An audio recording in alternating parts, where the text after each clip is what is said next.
Assalamualaikum warahmatullahi wabarakatuh. Perkenalkan, nama saya Sinta Oktavia dengan NPM 23501038, mahasiswa STK IP Pasundan. Di sini saya akan menjelaskan tentang pembunuhan aktivis HAM dan tantangan penegakan hukum di Indonesia. Yang pertama ada profil Munir. Munir Said Tholib lahir di Malang pada 6 Desember tahun 65 dan dikenal sebagai aktivis hak asasi manusia yang gigih membela kaum tertindas dan kaum pelanggaran HAM. Ia merupakan pendiri dari lembaga Kontras yang fokus pada pengawasan pelanggaran HAM, terutama kasus penghilangan paksa. Munir aktif sejak masa kuliah di Fakultas Hukum Universitas Brawijaya dan terus berjuang hingga akhir hayatnya. Kronologi kasus Munir. Pada 7 September 2004, Munir meninggal dunia secara tragis saat penerbangan dari Jakarta menuju Amsterdam. Ia diracun dengan arsenik yang dicampur dalam makanan dan minumannya di pesawat. Kasus ini menggemparkan publik dan menimbulkan berbagai tuntutan keadilan karena dugaan keterlibatan pihak-pihak tertentu dalam pembunuhan tersebut. Fakta dan temuan penting. Munir tewas akibat diracun arsenik dengan dosis fatal yang ditemukan dalam tubuhnya saat otopsi di Belanda. Ahli forensik memperkirakan racun tersebut mulai bereaksi sekitar 30 menit setelah masuk ke tubuh Munir. Polikarpus Budihari Prianto, seorang pilot Garuda Indonesia, dinyatakan bersalah karena menaruh arsenik dalam minuman Munir.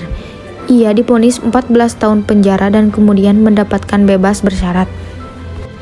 Proses hukum dan pencarian fakta atau TPF. Rekomendasi dari TPF: yang pertama, usut semua pihak terlibat, bukan hanya satu atau dua orang. Yang kedua, audit kinerja Polri dalam penanganan kasus. Yang ketiga, bentuk lembaga khusus di bawah Presiden untuk menindaklanjuti kasus. Dan dokumen hasil investigasi TPF sempat hilang di era Presiden Joko Widodo. Motif pembunuhan Munir. Yang pertama, Munir dikenal vokal membongkar pelanggaran HAM, sering mendapat ancaman dan teror. Dugaan motif: membungkam suara kritis terhadap kejahatan negara dan pelanggaran HAM. Ada upaya pengalihan isu dengan berbagai teori konspirasi, namun terbantahkan oleh temuan TPF. Pembunuhan ini diduga sebagai upaya untuk menghentikan aktivitasnya dan memberikan efek jera kepada aktivis lain. Dinamika penanganan kasus. Yang pertama, penegakan hukum dinilai lamban dan penuh kejanggalan. Hanya Polikarpus yang dihukum, sementara dugaan keterlibatan pihak yang belum tuntas.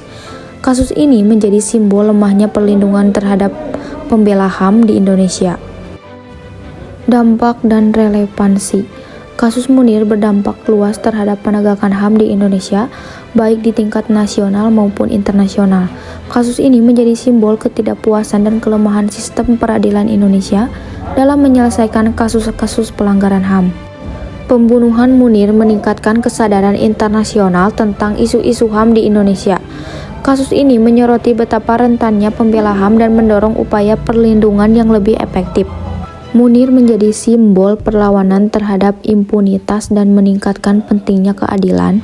Penyelesaian kasus ini secara tuntas krusial untuk menunjukkan komitmen pemerintah dalam menghormati HAM dan memberikan rasa aman kepada para aktivis HAM. Kesimpulannya, dari kasus ini, kasus Munir adalah pelanggaran HAM yang berat yang belum tuntas. Penegakan hukum harus transparan dan akuntabel untuk mengungkap kebenaran, memberikan keadilan bagi Munir, serta menjamin perlindungan HAM dan kebebasan berpendapat di Indonesia. Terima kasih dan mohon maaf bila ada kesalahan, dan ini ada tayangan video tentang kasus Munir yang lebih jelas dan detail. Wassalamualaikum warahmatullahi wabarakatuh. Ini Munir. 20 tahun lalu, ia dibunuh dengan cara diracun saat transit dalam perjalanan ke Amsterdam. Selama itu pula kematiannya tak terungkap dan menjadi misteri. Penyebabnya, ketidakseriusan pemerintah. Munir ialah sosok terdepan dalam penegakan hak asasi manusia di Indonesia. Ia punya peran penting membongkar keterlibatan aparat keamanan dalam pelanggaran HAM di Aceh, Papua, dan Timor Leste, yang dulu dikenal Timor Timur. Pemilik nama lengkap Munir Said Tholib ini juga menjadi salah satu pendiri organisasi penegakan HAM, Kontras dan Imparsial. Kerja-kerja Munir sebagai aktivis HAM bikin ia akrab dengan banyak ancaman. Pada 2002, kantor Kontras diserang orang tak dikenal yang merampas dokumen berisi kasus pelanggaran HAM yang sedang dikerjakan Kontras. Agustus 2003, Munir mendapat teror bom yang meledak di pekarangan rumahnya. Puncaknya 7 September 2004, alias 20 tahun lalu. Munir meninggal di pesawat Garuda Indonesia dalam perjalanan ke Belanda untuk melanjutkan pendidikan pasca sarjananya soal hukum internasional dan HAM. Hasil otopsi membuktikan ada racun arsenik dalam tubuhnya. Racun itu diduga dimasukkan ke dalam minuman yang diminum Munir. Sejumlah orang sudah diadili. Ex-pilot Garuda, Polikarpus Budihari Priyanto, yang didakwa melakukan pembunuhan berencana karena sempat meminta bertukar kursi dengan Munir sebelum Munir diberi minuman dan sekarat setelahnya. Ia divonis 14 tahun penjara, namun masa penahanannya cuma 8 tahun. Poli dinyatakan bebas bersyarat pada 2014 dan bebas murni pada Agustus 2018. Selain itu, ada ex-deputi 5 Badan Intelijen Negara, Muhdi Purwopranjono. Ini setelah tim pencari fakta atau TPF menemukan setidaknya ada 27 kali panggilan telepon dari Poli ke telepon genggam Muhdi. Namun, Pengadilan Negeri Jakarta Selatan pada 31 Desember 2008 menyatakan Muhdi bebas murni dari seluruh dakwaan dengan dalih seluruh dugaan dan bukti percakapan enggak bisa dijadikan bukti. Nama lain yang terseret ialah Indra Setiawan, ex-direktur utama Garuda Indonesia.